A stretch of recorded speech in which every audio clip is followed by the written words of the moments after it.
Oke, Assalamualaikum warahmatullahi wabarakatuh. Selamat datang pada Rumpi Kasrat kali ini. Sebelumnya, pada Rumpi Kasrat hari kali ini, kita akan membicarakan tentang apa sih itu praktikum. Nah, sebelumnya, perkenalkan, saya Raihan sebagai moderator. Mungkin kalau teman-teman ngikutin Rumpi Kasrat dari awal, saya kemarin jadi narasumber di topik sebelumnya tentang visa.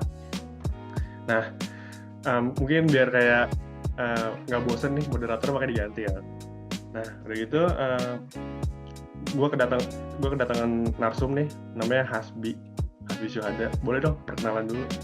Oke, makasih banyak untuk teman-teman Kastrat PPIM yang udah memberikan kepercayaan kepada gue untuk memberikan sedikit pembicaraan tentang praktikum sebagai salah satu kewajiban kita untuk bisa lulus dari UUM. Perkenalkan, nama gue Hasbi Syuhada. Gue adalah student UUM majoring International Affairs Management di semester terakhir yang sekarang sedang melaksanakan internship di PT Central Motor Wheel Jakarta, salah satu manufacturer velg Toyota, Mitsubishi, Nissan, dan juga Lexus yang terletak di Karawang, lebih tepatnya di kawasan industri Surya Cipta. Mungkin segitu ya. Boleh. Oke, nah untuk pertanyaan ini ada dua sesi lah. Yang pertama nih dari Kasrat yang udah kita bicarakan dengan teman-teman. Nah, yang kedua tuh kita ambil dari Instagram yang udah kita buka Q&A kemarin, 2 hari kemarin. Nah, untuk yang pertama, kita dari pertanyaan dari tim Kasrat kali ya. Nah, ini nih pertanyaan sesuai dengan tema kita nih. Apa sih itu praktikum? Oke, praktikum ya. Jadi kalau misalnya kita komparasi sedikit dengan bahasa-bahasa yang sering kita gunakan di Indonesia, itu lebih kepada magang ya, atau PKL, atau KP, dan lain sebagainya. Tapi lebih tepatnya kalau untuk konteks UUM, jadi praktikum adalah salah satu syarat yang diwajibkan oleh pihak UUM kepada seluruh studennya yang ada di UUM untuk dapat menyelesaikan studennya dalam level bachelor degree. Dan tentunya juga dilengkapi dengan kewajiban sebelumnya yaitu tesis ataupun project mengikut kepada school atau jurusan masing-masing. Nah, praktikum ini memang kalau kita lihat di guideline ataupun di logbook yang disiapkan oleh UUM, praktikum ini berbeda dengan yang ada di Indonesia. Kalau misalkan magang-magang di Indonesia itu kebanyakan adalah untuk ambil data, untuk kemudian mereka datanya olah sebagai bahan tesis mereka kemudian, atau bahan skripsi mereka. Nah, kalau misalkan di UUM atau di kebanyakan universitas di Malaysia, justru kita memang tesis dulu atau skripsi dulu baru magang, karena pure magang ini adalah sebagai bentuk kesempatan yang diberikan oleh kampus bagi setiap studennya untuk merasakan atmosfer bagaimana sih dunia kerja itu, bagaimana sih mempersiapkan diri untuk lebih kompetitif dalam menghadapi kontestasi yang ada di dunia profesional dan lain sebagainya, sehingga ketika mereka memang sudah diluluskan atau diberikan kesempatan untuk graduate, mereka memang adalah orang-orang yang siap untuk terjun ke dunia profesional, bukan kepada magang yang disiapkan untuk mengambil data untuk kemudian diolah pada tesis berikutnya gitu. Oke, mungkin teman-teman udah jelas kali apa sih praktikum. Nah, lanjut nih pertanyaan selanjutnya.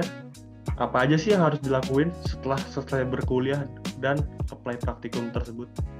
Oke, setelah selesai kuliah ya, pasti kan nanti praktikum ini kalau di UM disiapkan di semester terakhir, seperti yang udah gue sebutin tadi ya, setelah tesis ataupun skripsi. Nah, ini gue ada sedikit flowchart ya, kalau misalkan gue boleh share screen sedikit, boleh Han ya? Boleh, bentar ya. Tadi sih gue udah siapin PDF-nya, jadi ada 2 flowchart yang mau gue kasih tahu sedikit. Kita bicara sedikit gambaran besarnya dulu ya tentang praktikum, bagaimana persiapannya gitu. Jadi ketika teman-teman menginjak di semester terakhir, ada yang di semester ke-6 ataupun ke-7 gitu ya, itu mengikut kepada jurusan masing-masing yang intafan. Oh, benar. Nah, ya. Nah, ini adalah flowchart bagaimana kita melaksanakan menyelesaikan registrasinya, administrasi dan lain sebagainya terkait dengan perihal praktikum. Yang pertama, di semester terakhir teman-teman bakal diundang oleh UUM baik secara virtual maupun pertemuan langsung, itu tergantung kondisinya nanti apakah masih pandemi atau tidak, terkait dengan induksi ataupun briefing untuk praktikum. Nah, teman-teman ini bakal jelasin sebenarnya di kesempatan itu. Cuman kalau boleh saya spill sedikit, memang nanti flow-nya juga teman-teman bisa lihat di portal teman masing-masing. Oke, itu bisa teman-teman lihat, nanti saya jelasin juga PDF-nya. Jadi pasti teman-teman akan disediakan waktu dan kesempatan di briefing oleh pihak UUM, khususnya diwakili oleh CUIC, Center of University Industry Collaboration. Nah, selanjutnya teman-teman akan digiring untuk melakukan online registration di mana? Di portal, khususnya atau lebih tepatnya di bagian portal. Terus teman-teman klik akademik. Terus setelah akademiknya diklik, nanti ada bagian yang menjelaskan atau sub web atau sub page gitu ya, yang khusus disediakan untuk bagian praktikum. Nah, selanjutnya bagaimana sih proses online registration-nya? Nah, teman-teman pasti punya angan-angan ingin magang di mana, ataupun bertanya-tanya sebenarnya magang di sini, di sana, di perusahaan A, B, C, dan D, dan lain sebagainya, itu boleh atau enggak sih? Nah, teman-teman yang paling pertama, teman-teman boleh cek nanti ketika memang teman-teman sudah eligible untuk membuka portal tersebut, cek di list of organization. Ketika teman-teman sudah cek di portal, di list of organization, cek apakah di negara yang teman-teman tuju perusahaannya sudah terdaftar. Contoh ya, misalkan Rehan nanti mau magang di Kementerian Luar Negeri, Ministry of Foreign Affairs gitu ya. Nah, Rehan itu harus cek di list of organization di negara Indonesia atau negara manapun yang Rehan mau tuju, ada nggak organisasi yang sudah terdaftar di portal kita. Kalau ada, itu akan sangat memudahkan. Tapi bagaimana case-nya kalau tidak ada? Kalau nggak ada, Rehan harus apply ke CUIC secara manual. Manualnya gimana sih caranya? Pertama bisa datang ke kantor CUIC, ataupun juga bisa email ke CUIC. Boleh cek emailnya di websitenya CUIC itu sendiri ya. Kalau nggak salah cuic@uum.edu.my. Nah, bagaimana cara apply-nya secara manual? Pertama adalah Rehan harus bawa company profile yang Rehan siapkan sendiri. Ministry of Foreign Affairs atau MOFA di Indonesia itu profilnya seperti ini, sejarahnya seperti apa, alamatnya di mana, terus kegiatannya seperti apa sih kementerian ini sehari-harinya gitu, terus fungsinya seperti apa dan lain sebagainya, itu dilengkapi. Boleh 2 atau 3 halaman itu cukup ya kira-kira. Terus juga brief proposal dari Rehan, apa yang mau dikerjakan di sana, apa yang mau dicari pengalamannya, di bagian apa Rehan mau apply. Nah, itu dikasih semua kepada CUIC. Tadi ya, seperti yang sudah saya sebutkan, boleh melalui email ataupun datang langsung ke CUIC kalau memang memungkinkan. Nanti mereka akan consider apakah ini memang masuk kepada kriteria Rehan sebagai student intaf untuk masuk ke dalam praktikum di MOFA. Ataupun misalkan Rehan student hospitality gitu ya. Nah, masuk nggak MOFA ini sebagai hospitality atau tourism dan lain sebagainya. Nah, proposalnya itu kita masukkan ke dalam CUIC. Kalau sudah memang itu di approve oleh CUIC, akan dengan sendirinya masuk ke dalam portal kita. Dicek lagi tuh di list of organization, apakah ada atau tidak. Nah, dalam proses administrasi online ini, kita sebagai student UM dibolehkan memilih opsi 3 perusahaan yang ingin kita apply. Misalkan Rehan mau MOFA, Kementerian Dalam Negeri, dan perusahaan swasta, misalkan MNC Unilever gitu ya, misalkan mau magang di Unilever. Oke, Rehan punya 3 pilihan. Nah, nanti ketika teman-teman udah memilih 3 pilihan ini, silahkan dicek di salah satu kolom yang ada di praktikum di portal itu juga. Nanti teman-teman akan diberikan slot surat gitu ya, surat yang boleh teman-teman print untuk kemudian dikirimkan kepada organisasi terkait, apakah itu kementerian yang tadi sudah di-apply yaitu MOFA dan Kementerian Dalam Negeri, ataupun perusahaan yang dijadikan opsi ketiga itu Unilever. Oke, nanti itu lebih detailnya ada di PDF selanjutnya. Nah, bagaimana nanti selanjutnya? Selanjutnya adalah ketika teman-teman sudah apply kemudian diberikan jawaban oleh oleh perusahaan terkait, teman-teman minta perusahaan tersebut untuk memberikan mengisi feedback form yang kita sudah punya, nanti kita bisa download di portal, diberikan kepada pihak tersebut, misalkan Kementerian Luar Negeri, suruh isi, dan nanti ketika yang sudah diisi itu artinya adalah bahwa memang secara resmi perusahaan menerima kita sebagai mahasiswa magang di tempatnya, dan itu kemudian disubmit di dalam portal sebagai bentuk resmi bahwa kita memang betul-betul sudah mengikat kerjasama antara UUM, student maupun kementerian terkait ataupun organisasi terkait bahwa praktikum magang akan dilaksanakan.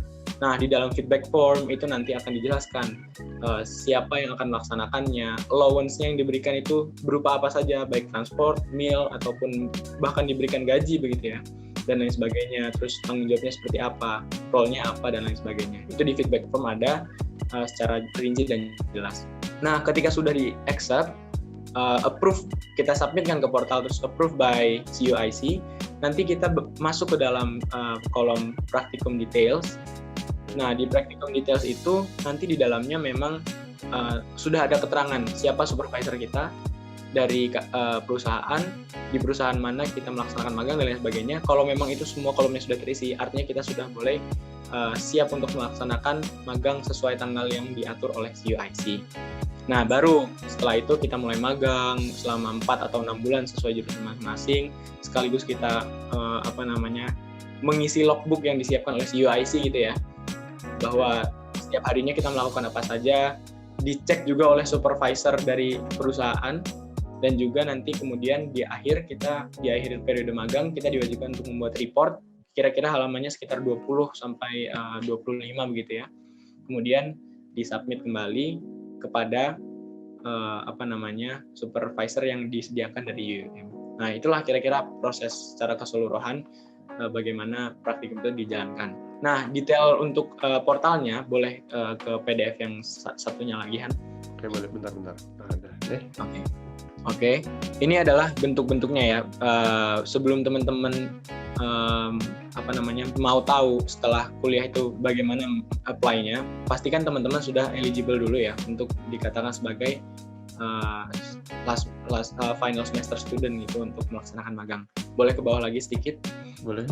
Tadi yang saya bilang itu bagaimana sih caranya kita ngeprint surat-suratnya gitu. Kalau teman-teman sudah memilih nih ya, bawahnya lagi Han. Bawahnya lagi. Nah, memilih, iya betul, 3 opsi itu ya. Misalnya tadi MOFA nih yang pertama first choice. Terus second choice itu adalah Kementerian Dalam Negeri, dan yang ketiga ada Unilever misalnya gitu ya. Itu di save dulu, semuanya. Nanti akan muncul coba ke bawah lagi di nomor 5. Akan muncul, nah di atasnya dikit lagi, atas dikit aja. Atas dikit tadi ada table yang lain. Nah, ini akan muncul di kolom type of placement. Teman-teman buka.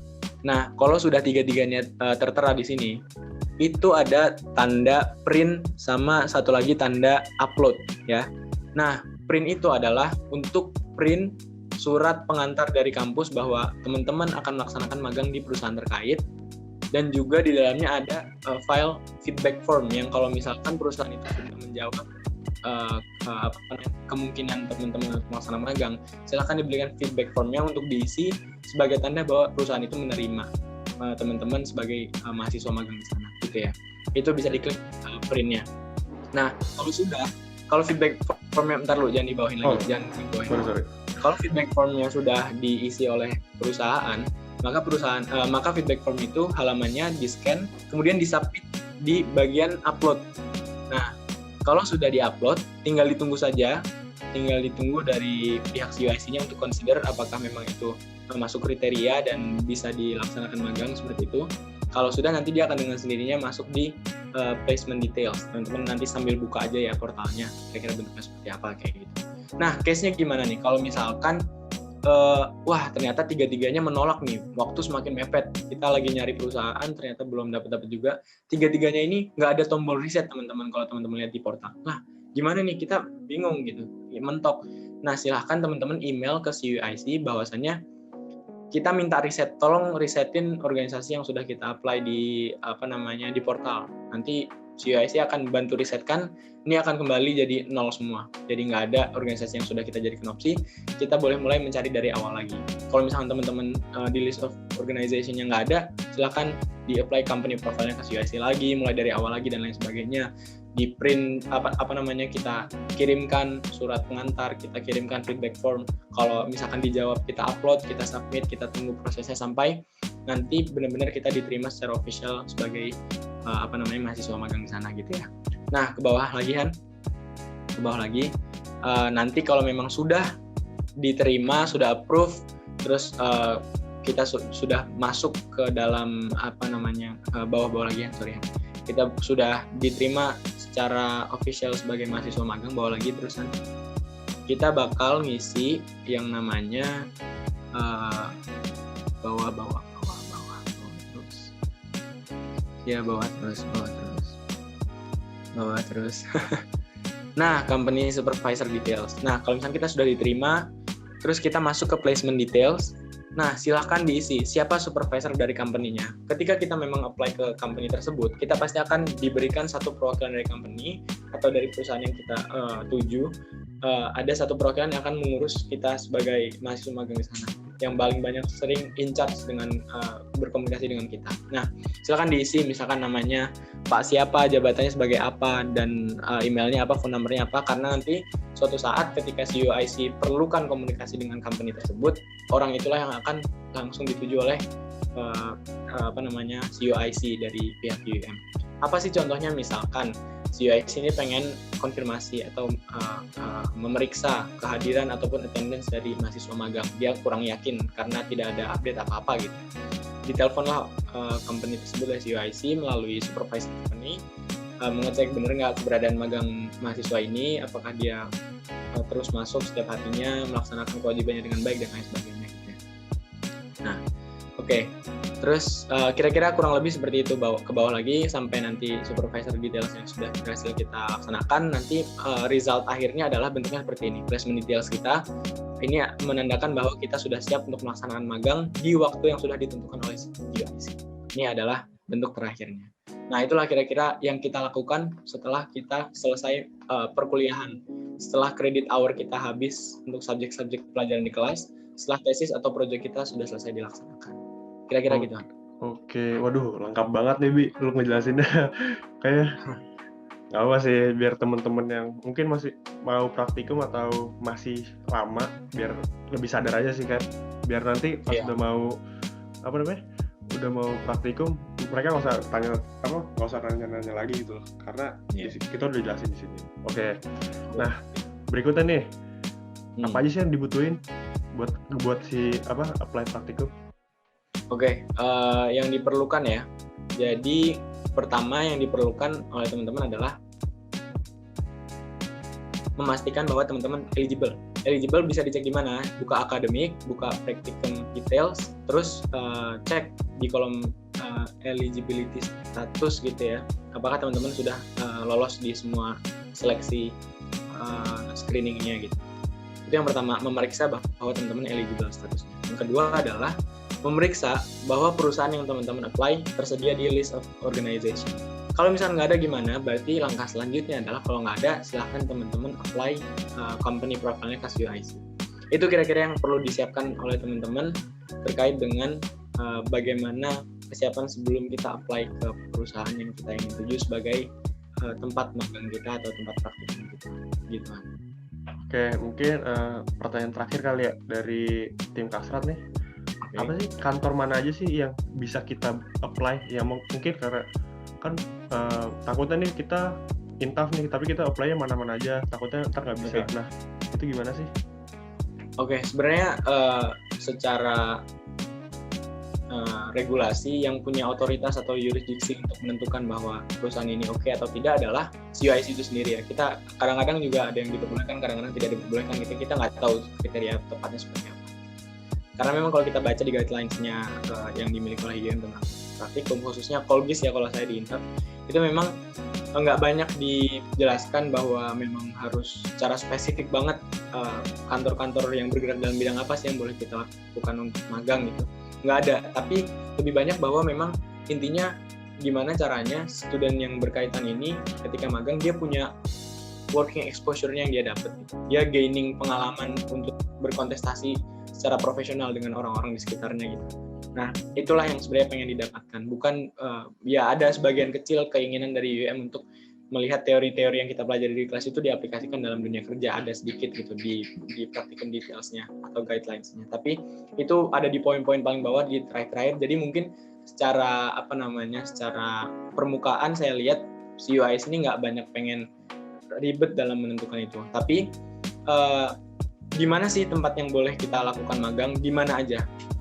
Kemarin sebenarnya jujur kita udah dapat di KJRI Jeddah ya, beberapa di angkatan saya, termasuk saya, Alboya Mardika, Luciana Dewi, itu harus maksudnya memang boleh gitu sampai ke Arab Saudi, ke Amerika, ke Prancis, itu sebenarnya semua boleh-boleh aja selama kita mampu membayar sendiri akomodasi atau mungkin sponsor by siapa gitu ya kalau kita punya scholarship. Terus kita juga mau mengurus visanya, terus kita juga bertanggung jawab untuk membantu menjembatani komunikasi antara CUIC dengan perusahaan atau organisasi yang kita tuju yang jauh di sana.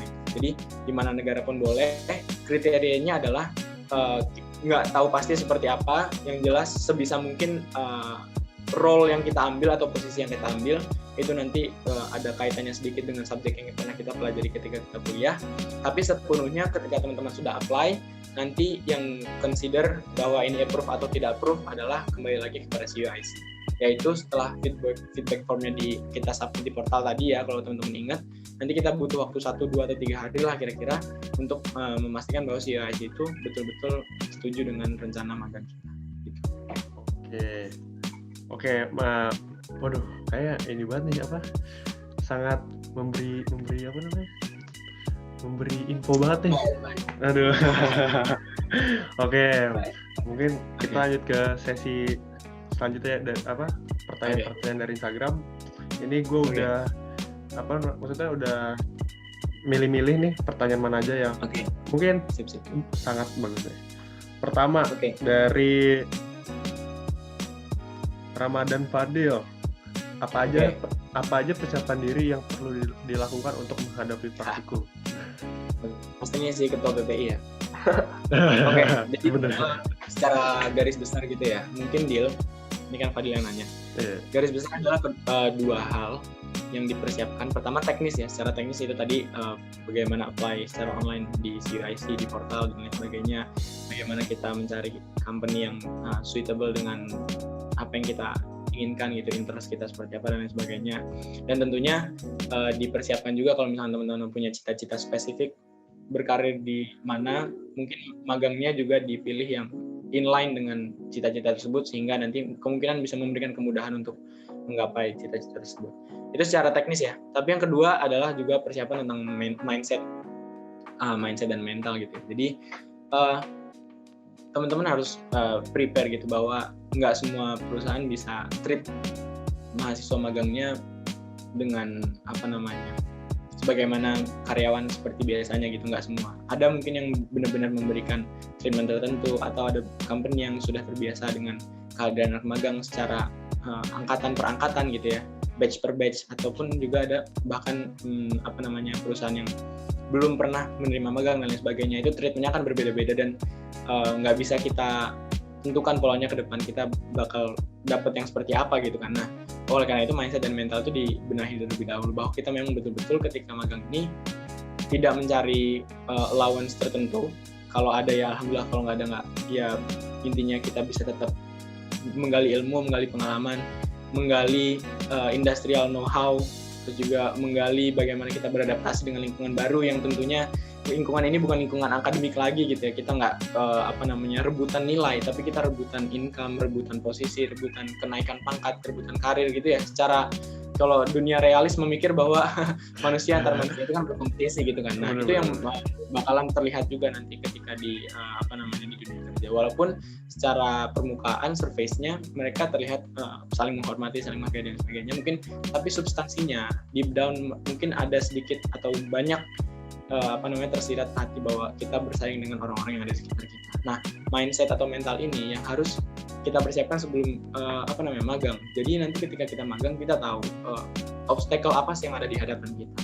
Terus opportunity apa sih sebenarnya yang bisa kita raih ketika kita magang. Dan juga ketiga, kita tahu posisi kita itu bukan karyawan tapi kita magang. Jadi apapun yang bisa kita lakukan adalah pertama untuk memastikan bahwa ilmu yang kita inginkan itu kita capai. Yang kedua juga bahwa kehadiran kita itu tidak memberatkan bagi company yang kita sedang lakukan magang tersebut, tapi justru malah kita semampu mungkin dengan apapun yang kita bisa membantu segala jenis pekerjaan baik yang kecil maupun yang besar untuk membantu berjalannya dan memudahkan segala urusan-urusan yang sedang dihadapi oleh company tersebut atau organisasi tersebut.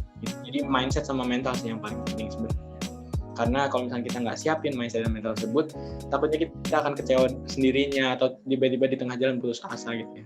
Jangankan untuk magang ya, karyawan yang benar-benar sudah posisinya full time aja, belum tentu dia bisa bertahan dengan working pressure yang ada di organisasi-organisasi tertentu. Jadi apalagi kita magang gitu, dia harus betul-betul siapkan mindset dan mental. Oke, tuh Dil, semoga ini bisa ngejawab pertanyaan lu nih ya, nggak usah nanya lagi nanti. Oke, lanjutan nih, ada dari Carbonara Fusili. Waduh, saya kenal nih, apa fake account nih? Oke, dia nanya nih, jurusan apa aja di UIM yang harus mengikuti praktikum? Nah. Oke, saya belum ngecek secara langsung regulasinya ataupun peraturannya seperti apa ya. Cuman yang jelas, secara umum yang saya tahu, praktikum itu diwajibkan oleh kepada semua jurusan. Hanya saja yang pertama yang membedakan adalah setiap jurusan ada punya ketentuan durasi masing-masing, seperti teman-teman yang ada di CAS atau College of Art and Science ya kalau nggak salah. Itu diwajibkan selama 6 bulan loh. Jadi teman-teman kita yang di IT itu, kebanyakan orang Indonesia di IT itu melaksanakan magang selama 6 bulan. Kalau kita di Kolgis itu hanya 4 bulan. Itu yang pertama tentang durasi. Setiap school, setiap college, ataupun setiap jurusan bahkan itu mungkin barangkali memiliki kriteria atau ketentuan yang berbeda-beda durasi. Nah, yang kedua adalah tentang jenis kegiatan praktikum tersebut. Praktikum itu kan banyak macam-macamnya ya. Beberapa atau kebanyakan malah jurusan itu mewajibkan kita industrial attachment ataupun magang di industri gitu ya. Langsung kita masuk ke dalam ranah industri karena memang jurusan kita dipersiapkan untuk itu gitu. Contohnya yang international business pasti dia akan harus industrial attachment. Yang INTAF boleh industrial attachment ke MNC ataupun langsung ke government attachment gitu, governmental attachment ke ministry terkait dan lain sebagainya. Yang IT juga pasti industrial attachment untuk masuk ke bagian IT dalam sebuah perusahaan dan lain sebagainya. Tapi ada beberapa anak mungkin psikologi itu mereka boleh buka konsultasi psikologi, mungkin juga bahkan kalau saya tidak salah gitu ya, ada opsi buat anak entrepreneur untuk membangun bisnis sendiri sebagai bentuk praktikum mereka gitu ya, kalau tidak salah ya. Tapi yang jelas psikologi itu betul bahwa dia ada kewajiban juga untuk buka konsultasi psikologis gitu, di sebagai bentuk praktikum mereka. Nah, tentunya itu ada bentuk kegiatan yang berbeda-beda ya, ada yang industrial attachment atau ada pun penerapan daripada subjek-subjek yang mereka telah pelajari sebelumnya sesuai dengan jurusan mereka, sehingga praktikum itu diaktualisasikan dengan bentuk yang berbeda. Jadi ada dua ya perbedaannya, durasi dan bentuk kegiatan, tapi yang jelas semua bentuk atau semua jurusan itu memiliki kewajiban praktikum. Gitu. Oke, tuh buat Carbonara Fusili yang pakai second account atau fake account nih, semoga kejawab nih. Nah, ini ada pertanyaan dari Akil. Dia sebenarnya nanya 2 pertanyaan nih, agak marah sih, tapi ya udah. Pertama dia nanya cara minta surat praktikum ke kampus gimana sih, sama boleh nggak praktikum duluan dari waktu yang sudah ditetapkan oleh kampus? Oke, yang pertama untuk surat tadi udah jelas banget ya. Pertama tentuin dulu organisasinya, kita apply sebanyak 3 opsi. Kalau 3 opsi itu udah kita masukkan ke dalam portal kita, baru kita bisa minta ataupun ngeprint sendiri surat, ngedownload sendiri gitu ya, surat yang disediakan oleh UIM. Karena itu secara sistematis, dia memang akan terprogram gitu ya, organisasi apa yang kita ambil, maka suratnya dengan otomatis, maka suratnya dengan secara otomatis dia akan tertulis sesuai company yang kita tuju, address yang kita tuju. Makanya kenapa company profile itu perlu kita apply ketika list organisasinya nggak menyediakan organisasi yang kita pilih, karena nanti kemudian detail-detail itu yang masuk ke dalam surat gitu, termasuk address-nya, termasuk siapa sih orang yang kita tuju, apakah manajernya ataukah direkturnya gitu, terus perusahaannya itu namanya lengkapnya apa gitu. Nah, itulah kenapa kita perlu apply company profile-nya, karena nanti suratnya akan tertera detail-detail yang kita apply tersebut. Nah, itu ya kira-kira cara mendownload sendiri ya, bukan meminta, ini lebih kepada mendownload sendiri surat magang yang disediakan oleh kampus sebagai bentuk surat jembatan ke company. Nah, yang kedua adalah negara-negara mana aja, boleh di mana aja gitu, nggak terbatas. Sorry bukan negara, Wi. Apa? Company. Boleh, iya, apa enggak? Aku nanya, boleh nggak sih praktikum duluan dari waktu udah kita? Oke, sorry. Aduh, gimana sih ini? Sorry. Boleh nggak sih? Oke. Yang pernah gue tahu dari beberapa temen gue itu malah justru praktikumnya delay gitu ya, karena kesulitan atau ketidakmudahan mencari company untuk magang, terlebih di situasi pandemi seperti ini. Ada beberapa yang delay seminggu, 2 minggu, dan sebagainya. Untuk waktu yang dipercepat, pernah sih, gue pernah nanya, karena pada saat itu, di bulan yang ditetapkan selesai, itu sebenarnya gue ada pada saat itu kemarin-kemarin ya, ada program yang mau kita jalani bareng-bareng gitu. Jadi boleh nggak sih kalau kita selesai lebih awal dengan cara memulainya juga lebih awal gitu. Cuman nggak semudah itu ya, kalau alasannya nggak terlalu urgent banget, itu kayaknya nggak akan dikasih gitu. Dan nggak mudah juga bagi CYC untuk mengadaptasikan sistem yang kita ada di portal gitu ya. Kan mengkhususkan satu individu untuk terlepas dari sistem yang sudah mereka siapkan, itu kan nggak mudah gitu, perlu effort yang lebih. Kalau misalnya alasan kita nggak terlalu spesifik dan mendesak, gue kira nggak akan diberikan peluangan gitu.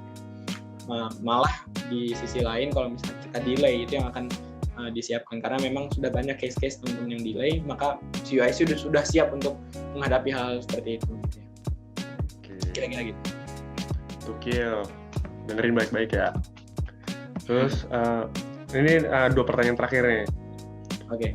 Pertama dari Rehan Gumilang. Untuk praktiko, supervisor dipilih kampus atau kita yang milih? Oke, jadi di-clarify dulu ya, bahwa supervisor di magang ini ada 2. Pertama, supervisor dari company, yang kedua supervisor dari kampus. Supervisor company adalah orang yang paling diberikan mandat oleh company tersebut sebagai wakil dari company yang mengurusi kegiatan magang kita. Biasanya dari pengalaman saya atau pengalaman lain, biasanya perwakilan dari HRD ya, dari departemen HRD seharusnya. Nah, itu namanya supervisor company, orang dari company yang menghandle pekerjaan atau kegiatan kita sama magang di company tersebut. Nah, yang kedua adalah supervisor UM, supervisor kampus. Supervisor kampus ini yang menentukan siapa sih. Ini akan secara diacak, secara random gitu, ditentukan oleh UM itu sendiri. Kalau saya sendiri nggak kenal awalnya siapa, namanya Dr. Siti Darwinda bin Muhammad Pro namanya. Emang pro banget sih, karena ternyata dia adalah koordinator program postgraduate INTAF gitu kan. Wah, berbeda banget gitu. Dia biasa ngajar dan menghandle kegiatan-kegiatan postgraduate baik master maupun PhD. Terus sekarang dia jadi supervisor saya, jadi saya banyak coba menggali informasi dari dia dan juga pemahaman dari dia gitu. Alhamdulillah orangnya juga sangat welcome, ramah, friendly, humble, dan sebagainya. Nah, itu adalah supervisor di UM. Kita nggak tahu siapa yang bakal jadi supervisor kita, tapi kurang lebih kayaknya sih bakal sesuai dengan jurusan kita. Jadi dosen-dosen yang sesuai jurusan kita yang akan handle magang kita dia sebagai supervisor. Nah, tanggung jawabnya dia adalah sebenarnya yang paling banyak dibebannya adalah bagaimana dia membantu kita dalam menyusun report. Karena report ini juga ada bagian risetnya ya. Jadi selain kita menjelaskan apa yang kita lakukan selama magang, kita juga sedikit melakukan riset mini gitu ya, tentang mengasosiasikan apa yang sudah kita pelajari dengan apa yang kita temui di dalam company tersebut. Nah, itu ada bagian risetnya sedikit. Makanya kita perlu ada supervisor dari UM, yaitu sebagai pihak yang akan membantu kita dalam menyusun report tersebut. Nah, sebenarnya nggak begitu ini ya, nggak kayak tesis ya, reportnya ini agak mini sedikit karena halamannya juga kurang lebih 20-25 atau kalau mungkin rajin sampai 30. Tapi di sisi lain sebenarnya supervisor ini juga boleh kita tanya-tanya tentang bagaimana advice dia terhadap kita untuk melangsungkan kegiatan magangnya selama 4 bulan, apa yang harus kita lakukan dan lain sebagainya. Kalau itu gue pribadi nanya gitu ke Dr. Darwinda, mohon bimbingannya dan lain sebagainya. Dan dia juga dengan sangat welcome memberikan bimbingan untuk harus low profile, harus humble, harus siap untuk membantu segala kesulitan dengan apa yang kita mampu dan lain sebagainya. Jadi untuk menjawab pertanyaan Rehan bilang tadi ada 2 ya, supervisor company yang ditunjuk oleh company tersebut, supervisor UM yang ditunjuk oleh UM sendiri, bukan kita. Secara random akan kita dapatkan dengan sendirinya. Oke, juga nggak bisa milih ya. Kalau gue tahu lu udah mau milih nih. Oke, last question nih dari Naufal Radifa. Kak, bisa nggak praktikum di negara yang jauh kayak Jepang, Swiss, atau Amerika? Coba dijawab dong. Udah dijawab ya tadi sebenarnya, udah jawab bahwa kita mau praktikum di mana aja secara lokasi, secara geografis gitu sangat diperbolehkan oleh UM. Karena bahkan sebenarnya ya kalau misalnya kita tilik lebih holistik lagi gitu ya, memang CUIC ini adalah bagian yang semakin banyak dia networking dengan company-company di seluruh dunia, maka itu yang akan menjadi sumber yang bisa dikapitalisasi oleh UIM menjadi satu manfaat yang lebih baik lagi ke depannya. Jadi kalau misalnya malah kita nambah nih ya, di list organisasi nggak ada yang mau kita tuju, kita bikin company profile-nya, kita add lagi, terus syukur-syukur keterima di organisasi yang kita inginkan tersebut, lokasinya jauh banget, organisasinya baru, nggak pernah kenal sama UIM, terus gara-gara kita jadi kenal, itu kan jadi nilai plus juga buat UIM. Semakin banyak networking, semakin banyak relasi, semakin banyak memberikan opportunity bagi student-student kita karena terjalinnya hubungan antara universitas juga dengan aktor yang ada di industri tersebut. Jadi mau magang dimanapun, di Jepang, di Arab, di Amerika, Inggris dan lain sebagainya itu sangat diperbolehkan selama kita juga tanggung jawab dan konsekuen terhadap konsekuensi yang ada di dalam tersebut, seperti biaya akomodasinya kalau misalkan kita masih self funded gitu ya, terus ataupun kalau misalkan ada sponsor itu lebih baik lagi. Terus yang kedua, mengurus visa-visanya, administrasinya, dan juga bertanggung jawab dengan apa yang segala kita lakukan di negara tersebut. Dan tentunya kalau nggak salah, kita juga perlu asuransi ya yang perlu di-apply ke pihak UIM kalau misalkan kita melaksanakan di program di luar negeri. Karena kalau di dalam negeri, kita secara otomatis itu terasuransikan, tercover asuransi gitu ya. Kalau misalnya kita di dalam negeri, dalam artian kita di Malaysia, kita otomatis akan tercover oleh asuransi. Tapi kalau kita di luar negeri, asuransi itu dengan otomatis juga akan terlepas. Makanya sebenarnya yang akan ditakutkan oleh UIM itu adalah bagaimana kalau kita terjadi sesuatu yang tidak diinginkan, tapi asuransinya kita tidak ada. Makanya dia sangat menekankan kalau mau di luar negeri, cari asuransi lagi ya, karena yang di Malaysia ini udah akan otomatis terputus karena kamu melakukan program di luar negeri. Makanya kamu lebih baik cari asuransi. Kalau ada apa-apa, kamu udah punya satu backup lah, sistemnya ya, backup sebagai penolong kamu nantinya. Berarti misalkan ini sebenarnya out of the box ya. Misalkan kita mau magang di Indo, berarti kan itu negara kita dong. Apakah itu masih perlu asuransi juga yang harus kita kasih tahu ke UIM atau gimana? Iya, jadi kalau misalkan kita ngambil praktikum di luar Malaysia, kita dituntut juga sebenarnya untuk mensubmit atau memberikan bukti asuransi yang telah kita daftarkan di negara tersebut. Tapi karena kita di Indonesia, kemarin ketika saya diminta untuk memenuhi itu semua, saya bilang gitu, kalau misalkan ini kan negara saya sendiri, memang secara regulasinya, secara umum kita nggak ada kewajiban untuk punya asuransi. Setiap individu yang hidup di Indonesia ini nggak wajib punya asuransi. Nah, oleh karenanya mungkin barangkali gara-gara itu juga ya, jadi CUIC itu memberikan peluangan, kebebasan bagi saya untuk melakukan magang tanpa harus ada asuransi. Tapi mungkin beda case-nya, kalau misalnya kita orang Indonesia, terus keluar dari Malaysia magangnya mungkin ke Jepang atau kemana gitu, kita nggak bisa juga meyakinkan pihak CUIC karena kita bukan warga negara dari negara yang datang tersebut. Mungkin tetap akan di-require sama CUIC untuk memenuhi kewajiban pembuktian bahwa kita sudah terdaftar di asuransi tertentu di negara tersebut. Oke, itu tadi tuh untuk pertanyaan terakhir untuk sesi Rumpi kali ini. Oke, sebelumnya makasih banget nih Bi udah mau nyempetin waktunya buat jadi narasumber Rumpi Kasrat kali ini. Semoga pengalaman-pengalaman atau info-info dari lu bermanfaat buat teman-teman semua. Oke, semoga teman-teman yang nonton ini nih ntar naik di YouTube perhatiin baik-baik ya. Apa aja sih yang biar nanti kan nanya-nanya lagi kan ini jadi pusing lagi. Kalau begitu ya nggak bisa. Oke, kalau begitu terima kasih teman-teman udah mau menyaksikan ini nanti di YouTube mungkin ya. Oke, sekian dari kami. Assalamualaikum warahmatullahi wabarakatuh.